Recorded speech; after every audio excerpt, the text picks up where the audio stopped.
What's up, guys? Good morning. Oh my god, I'm staring into the sun right now.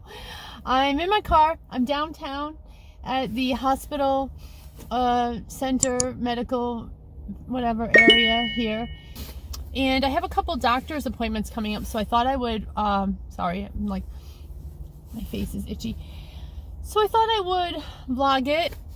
The building right next to me here is the breast health center. So I had breast cancer. I am a breast cancer survivor. And in the cancer community, like the 5-year mark is kind of like a milestone, like a, marker of something. And I'm coming up on 5 years since my diagnosis. My diagnosis was in early 2019. I think February was when I went to the imaging center and was confirmed what I kind of already knew and suspected, that I had a lump, and my cancer journey began from there. And here it is, 2024, so I'm coming up on my 5-year mark. So I have an appointment today with my surgeon, the breast surgeon who did my mastectomy, and next week I'm seeing my oncologist. So I'm meeting everybody all, between today and next week.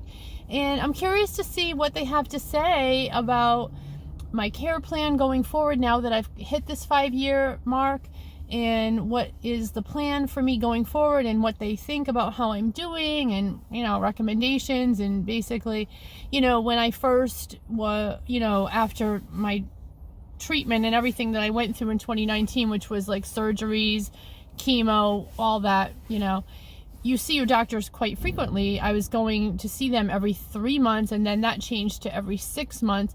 And I don't know if I'm gonna be discharged or if I'm gonna continue to see them or not. So I am interested to see what they have to say. So we'll find out.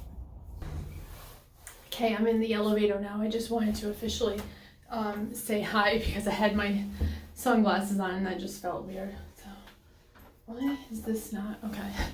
I don't know. Sometimes I hate my doctors, they're awesome, they're really nice, but like they're back to having mask mandates. Had to wear a mask in there, so that was interesting. Okay, so I kind of wanted to explain what I meant before when I said I hated my doctors, because I realized that sounded kind of mean. All right, I don't really hate them, but I do have a little bit of ill will towards them. So like, to try to put this in perspective, when you have cancer, obviously it's physically hard, right? It's physically difficult, but it's also emotionally and mentally difficult. And my views on my doctors is especially my surgeon, part of me harbors some ill will towards him because I feel like it's his fault, why what happened, so I had my mastectomy surgery. They removed some lymph nodes. They had to go back 2 years later and take out more lymph nodes because they missed something. So, and then I got lymphedema as a result of that. So I kind of feel and they're great doctors. These people are top of their game. My surgeon is one of the top breast surgeons, and he does a lot of research, and he's involved in boards and clinics and trials and all kinds of stuff. So it's not I'm going to some doctor that's low tier. He's a top tier doctor, and they're all very kind, and they try really hard. It's just a horrible thing. There's no way to like the situation, So when I go in, I'm kind of I hate these people, and whatever. The other thing is it's from their point of view, it's going to be a tough job. After I walk out that door, I'm leaving and going home. They have another person coming in, and then another one after that, and another one after that. And we're all cancer patients, and they have to sit there with all of these people and all of this, and it's horrible. When I first met with them, way back in the day when I first got diagnosed, I'm crying in the room. It's horrible. I have my family there with me. It's tough. So I try to give them a little bit of grace because I know that that's what they go through. But it's a hard. This is just it sucks, But anyway, so he did say he wanted to see me back in a year, and that's pretty much it, you know. I guess they're going to continue to follow me. I thought I would be done. I'm going to continue to get ultrasounds and mammograms, which I was going to do that anyway, so that's good. And that's pretty much it. I think I'll know more when I see my oncologist, which is next week, because that's the medication person that prescribes whatever treatment medication I'm on. I take tamoxifen right now for my breast cancer treatment. It's an endocrine hormone therapy, what have you, medication. And I'm going to be interested to see if he wants to keep me on that or not. This one asked if I had blood work done, and I said no. So that kind of gave me a little like hint, a little preview of what we're going to talk about next week, which may be a blood test. And that's good to know, because I would want to know that ahead of time. I wouldn't want to just be caught off guard like, hey, we're taking blood, you know. So I don't know. We'll see what he says. I don't know what my thoughts are. I kind of want to go off my medication, but we'll see what they say. Hey, I'm back. I realized I never checked back in after all of my doctor's appointments. So between last week and the week before, I had probably 4 doctor's appointments. I had to catch up with basically all of the providers that I see. So like I mentioned before, since I'm a cancer patient, I have to see my surgeon, I have to see my oncologist, I see a lymphedema therapist, and I have to get an ultrasound once a year and a mammogram once a year. So it's a lot. In addition to that, I think I might have already mentioned this, but because the medication I'm on, it's an endocrine therapy medication called tamoxifen, and it really just kind of like regulates my hormones because my breast cancer was estrogen positive. So they wanted to do a blood test on me to see where my hormone levels were, and it measures how much estrogen is in my blood. So it was a lot over the past few days, and honestly, since I am coming up on that 5-year mark since my original diagnosis, I was kind of hoping they were going to say, you're done, we're discharging you, and they did not say that.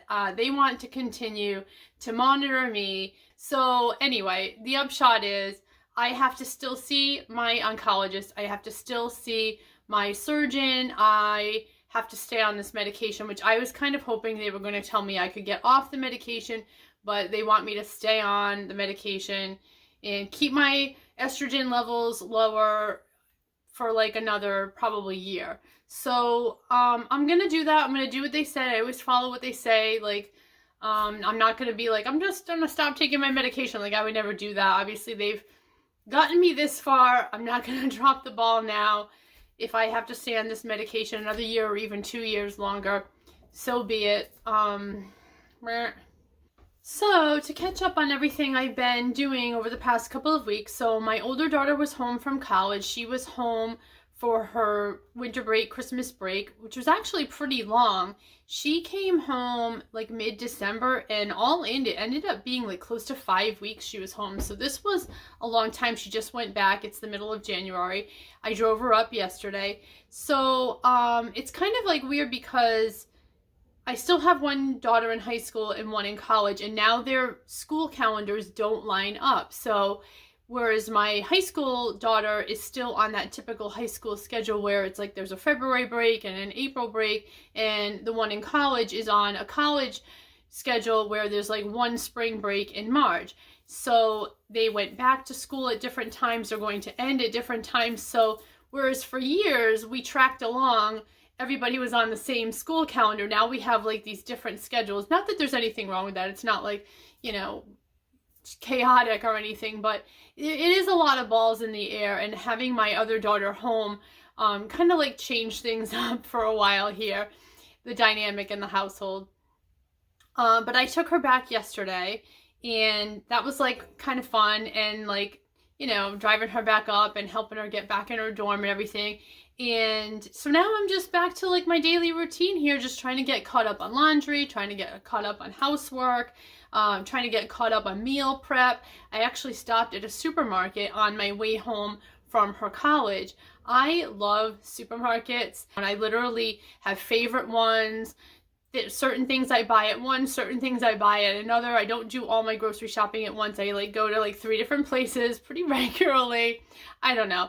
This is just the fun I have in life. So there's a certain particular supermarket I love that's actually in the next state over from me. We don't even have them here in my state. So when I was driving back from her college, I was like, oh, I'm going to stop and pull off the highway and go to this particular supermarket, Wegmans, which is in Massachusetts.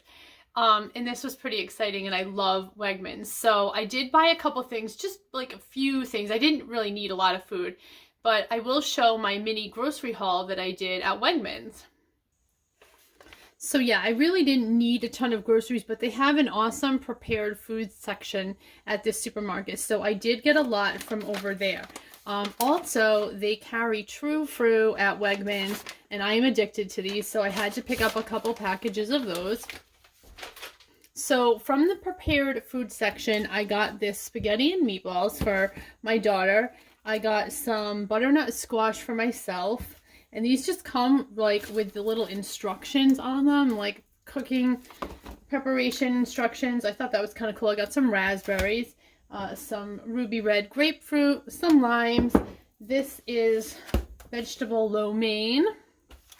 This is raw chicken, garlic parmesan chicken cutlet, and it does give you some preparation instructions, and these are also obviously raw chicken breasts, lemon garlic chicken cutlets. So now I have some meals for the next few days, and I don't have to worry about like what I'm going to cook. I can use some of the prepared meals, even like the raw chicken. It's already seasoned. The decision is already made. What are we having for dinner tonight? So that kind of takes the guesswork out of it for me with having to come up with an idea.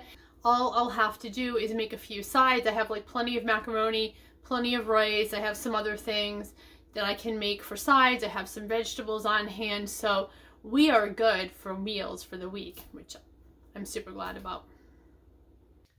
Hey, it's a new day. So I just got something arrived in the mail that I ordered online, so I wanted to show it. I'm pretty excited about this. It is something I ordered from Hammacher Schlemmer. I'm not sure if I'm saying that right. It's a catalog. A lot of people get it in the mail. I'm not sure if you've heard of it. Here it is right here. Oh my God. What is it? So, backstory, I have a fake Christmas tree. I always had real Christmas trees for years when my kids were little. We loved going to the Christmas tree lot and picking out a tree, bringing it home, super fun. But I have lymphedema now. I'm not supposed to be lifting anything heavy. It just kind of was getting difficult to do the real Christmas tree now since I have this diagnosis. Blah. Anyway, so Christmas 2022, I ordered a fake tree from this website, Hammacher Schlemmer, and I got it. I thought it would be a lot easier to have the fake Christmas tree because it comes apart in 3 parts. When I store it in my basement, I can go downstairs and bring each part up separately, and it's a lot easier for me as a single woman to do this on my own. I just needed to simplify and make having a Christmas tree easy for myself. All of that to say, I ordered a fake tree from Hammacher Schlemmer. Now, I did try to go to Home Depot and buy some fake trees there. They were all too tall. I live in this little tiny little mini house where my ceilings are so low. Hammacher Schlemmer had the right size tree that would fit in my living room. It came in 3 parts. It was like kind of bunchy. I wanted a really like dense full tree with many tips because I have so many ornaments. Found the perfect tree that I love, and I'm super happy about it. This was the 2nd year I used the fake tree, and I really liked it. Now, I store it, when I put it away, in my basement in the cardboard box that it came in, which is huge. Although, now that I've used the fake tree twice, every time you take it out and put it apart, you have to kind of like fold it back up and push the branches back together. And after fluffing them out, it's kind of like hard to get it back how it was when it first shipped and arrived. Like, I cannot condense it down and fit it in this cardboard box anymore. So also, I just didn't like the idea of keeping it in a cardboard box. My basement does have like a humidity problem and a water problem. So I just wanted a different storage solution. On their website, they sell these zipper bags for Christmas tree storage. They have wheels on the bottom, and I thought this is going to be a better idea to store my Christmas tree in than the cardboard box, or if I can't fit it all in the bag, I can keep some of it in the cardboard box and some of it in the bag. Either way, it needs to be protected and stored. This box actually looks kind of small. Maybe it's folded up and it expands when I open it. We'll see. So I am not even sure if this is 100% going to be the solution for me, if it's going to work, but I'm going to open up this box and see if I like it. Of course, I can't find my box cutter, so I'm opening this with a pair of scissors.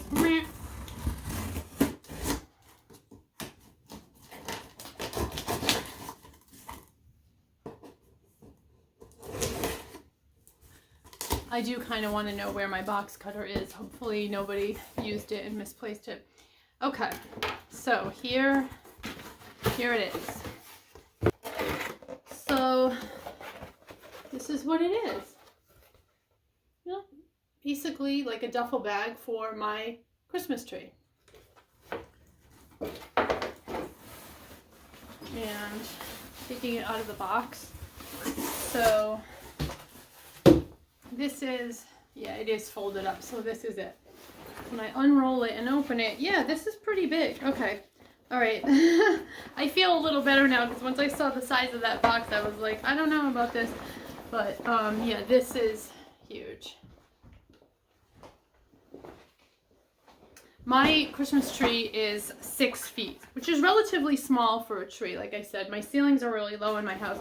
So the typical 7 or 8 foot, like most people get, was going to be too big for my space. And then on the bottom, there's wheels. So kind of like a suitcase, you know, I can like put this in the back of my basement and roll it around to the steps, and ideally be able to bring it up the stairs myself, or unzip it and take the separate Christmas tree parts out individually and bring them up the stairs.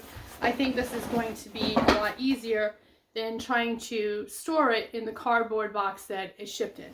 So I'm going to bring this downstairs and try to get my tree in it and see if it works out. Okay, I am back from doing that.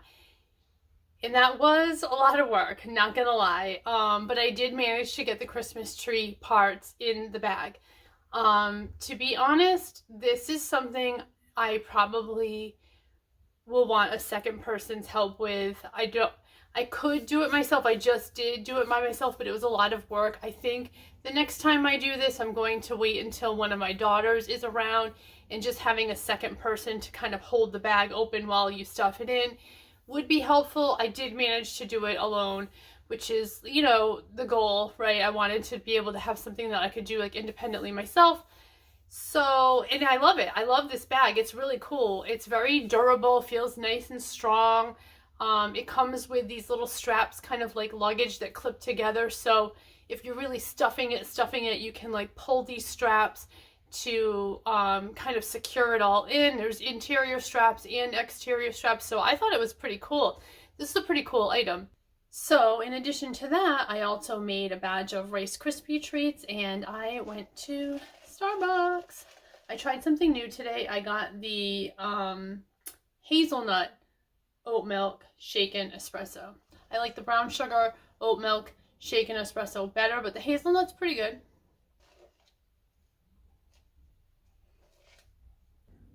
Hey, so I have been trying to film a home vlog for like 2 or 3 weeks now, and I just haven't had anything interesting going on, and I keep forgetting to pick up the camera. I think I started a couple of weeks ago when I was going to my doctor's appointments, and I was gonna like follow along on that, and then I forgot to film, and there were a couple doctor's appointments where I didn't feel comfortable filming, and as you could hear, I was in an elevator at some points where the acoustics were really bad anyway.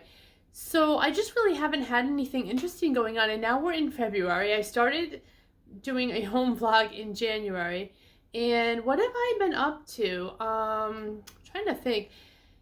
Had my in-office week, so that's always crazy because I barely have any free time on the week that I have to go into my office.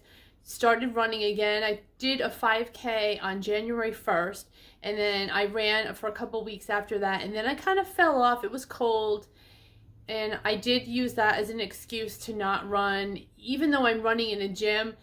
Like, when I park and walk from the parking garage to the door, if it's like 15 degrees out, that is going to be hard for me to be like, yeah, I'm gonna go do that. So I did kind of slack off on running, and I didn't go for probably a couple weeks, but I got back on the wagon. I'm working out again, back on my running schedule. So I've been going to the gym all this week, all last week, which is great. It actually feels really good to get back into it. And then I went to Walgreens the other day, and I got some Valentine candy, because now we're in Valentine's time. And I wanted to show the candies that I bought. Just a couple of things. Okay, so I had a whole bag of milk chocolate doves, which are in the pink wrapper, and we already ate all of those. These are the dark chocolate. These are some Lindor truffles. These are like a Neapolitan style of Lindor truffle, which is kind of different. I still have some jelly bellies in the bottom of the bowl.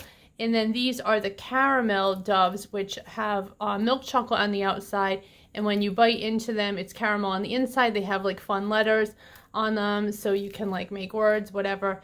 And these are some shortbread cookies that are actually left over from Christmas, believe it or not. And my daughter loves these, so I got a bunch of the conversation hearts. This is what the Neapolitan one looks like. I just unwrapped these so I could show it. It's white chocolate on the outside. And then I just cut it open so you could see what it looked like on the inside. It's supposed to be, you know, a traditional Neapolitan chocolate vanilla strawberry situation going on here. I'm not really sure. I do see some pink there. I guess there is strawberry. You have to like white chocolate to like these, because that is the main flavor when you first eat it. Hey, so I'm just gonna finish out the vlog here. I'm just milling around my kitchen. I just made another batch of Rice Krispie treats. I mentioned in the video earlier, which was a couple of weeks ago, that I was making a batch of Rice Krispie treats, and since then I have made these like 4 times. I'm becoming obsessed with them. I keep going back to the supermarket and buying more Rice Krispies, more marshmallows. And when I make them, I like to add like a little bit of sprinkles on top. So whatever I have around the house, like these type of things that I buy, I like to just kind of sprinkle a few on the top. If you have, I'm looking for my spatula. If you have a spatula, you can just kind of like flatten it on. It kind of keeps them sticking, and it looks really cute. This is supposed to be like a Valentine's Day theme.